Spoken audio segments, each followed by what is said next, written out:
6 number question है, factory अधिनियम 1948 के प्रारंभ होने के बाद कारखाने में कार्यरत प्रत्येक श्रमिक के लिए स्थान ... घन मीटर होना चाहिए। The space for every worker employ in the factory after the commencement of factory act 1948 should be ... cube.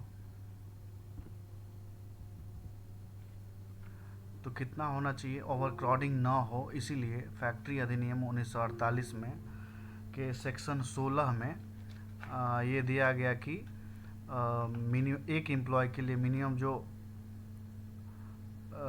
Space होगा वो 14.2 मीटर क्यूब होना चाहिए, cubic metre.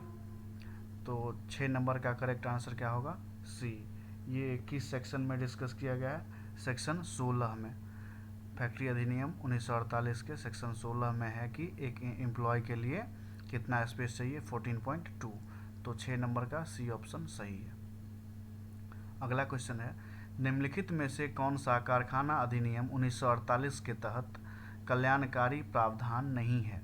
Which of the following is not a welfare provision under factory act 1948? तो factory act 1948 में बहुत सारे welfare provision है, उसमें से कुछ के नाम मैं डिस्कस करना चाहूँगा।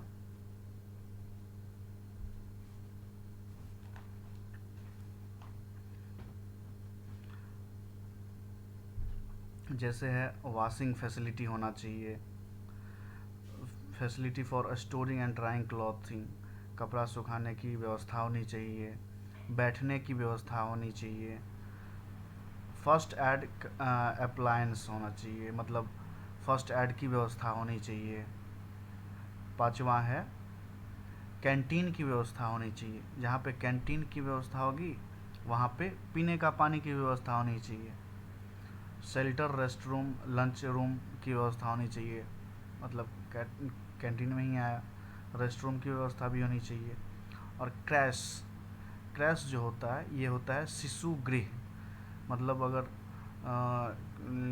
वर्कशॉप में अगर कोई लेडीज़ काम कर रही हैं और उनके 1 साल के बच्चे हैं, 2 साल के बच्चे हैं, तो अगर एम्प्लॉय का नंबर ज़्यादा है तो वहाँ पे क्रैश होना चाहिए, शिशु गृह होना चाहिए, वहाँ पे छोटे बच्चे खेलेंगे। और उन लेडीज़ को ऐसी फैसिलिटी मिलती है कि वो कम से कम वो मैक्सिमम 4 बार वहाँ जाके देख सकती हैं अपने बच्चे को।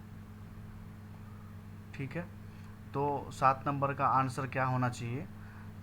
ड्रिंकिंग कैंटीन की फैसिलिटी होनी चाहिए, मतलब ड्रिंकिंग वाटर तो रहेगा ही। फर्स्ट एड मैंने अभी बताया था। वेलफेयर ऑफिसर भी एडिशनल है। क्रैश शिशु गृह भी होना चाहिए। सेफ्टी का कोई जिक्र नहीं है वेलफेयर प्रोविज़न में। तो इसका करेक्ट आंसर क्या होगा? 7 का ए होगा, सेफ्टी का प्रोविज़न वेलफेयर प्रोविज़न में नहीं है। तो 7 का आंसर हो जाएगा ए। कारखाना अधिनियम 1948 के तहत कारखाने के मामले पर अंतिम नियंत्रण रखने वाले व्यक्ति को कहा जाता है? A person who has ultimate control over the affair of factory under factory act 1948 is called. ये पहले भी डिस्कस किया जा चुका है कि उसको ऑक्यूपायर बोलते हैं। और वर्कशॉप के ऑक्यूपायर कौन है? CWM है, चीफ वर्कशॉप मैनेजर। अगला क्वेश्चन है, निम्नलिखित में से किस विधान का नाम हाल ही में बदल दिया गया है? तो किस विधान का नाम बदला गया है? लेजिस्लेचर क्या होता है कि इसका अगर ऐसे लेजिस्लेचर के अंदर कुछ बदलाव होता तो मैटरनिटी बेनिफिट एक्ट में भी कुछ बदलाव किए गए। पहले मैटरनिटी बेनिफिट एक्ट जो था वो 12 वीक का था, 12 वीक का था, लेकिन उसको बढ़ा के 26 वीक कर दिया। तो चेंजेस तो उसमें भी हुए, लेकिन कौन सा लेजिस्लेशन का नाम ही बदल दिया गया है? तो इसका ये जो वर्कमैन्स कंपनसेशन एक्ट जो है इसका नाम बदल के एम्प्लॉयज़ कंपनसेशन एक्ट किया गया। वर्कमैन के बदले एम्प्लॉयज़ डाला गया। वर्कमैन अच्छा नहीं लग रहा था इसीलिए एम्प्लॉयज़ कंपनसेशन